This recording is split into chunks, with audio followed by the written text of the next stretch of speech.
तर खोपोलीमध्ये मुसळधार पावसामुळे मुंबई पुणे महामार्गावर मोठ्या प्रमाणात पाणी साचलेलं आहे। गुडघाभर पाण्यातून वाहनं ये-जा करतात।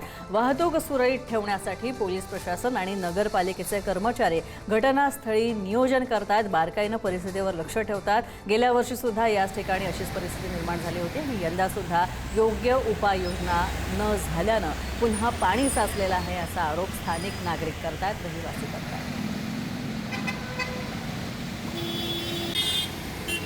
पण आता खोपोलीमध्ये मुंबई पुणे जो जुना महामार्ग आहे त्या महामार्गावरती आहोत।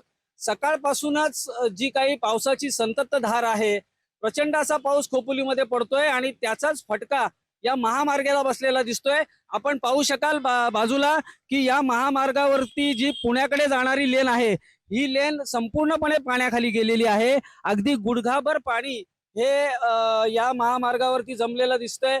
त्याचा वाहतुकीचा मोठा प्रश्न इथे निर्माण झालाय। पोलीस तसेच खोपोली नगर परिषदेचे कर्मचारी देखील येथून पाण्याचा निचरा कसा होईल हे पाहताना बघतायत, परंतु वाहनांची ही मोठी संख्या इथे असल्यामुळे खरं तर हे पाणी निघत नाहीये, साठून राहिलेलं आहे। गेल्या वर्षी देखील याच भागामध्ये जवळपास कमरेभर पाणी साठलं होतं, पण प्रशासनाकडून कुठल्याही प्रकारची येथे सोय केली गेली नसल्यामुळे, पाण्याचं ड्रेनेज गेल्या नसल्यामुळे या महामार्गावर आणि त्याचा मोठा फटका हा सध्या ट्रॅफिकला होताना दिसतोय।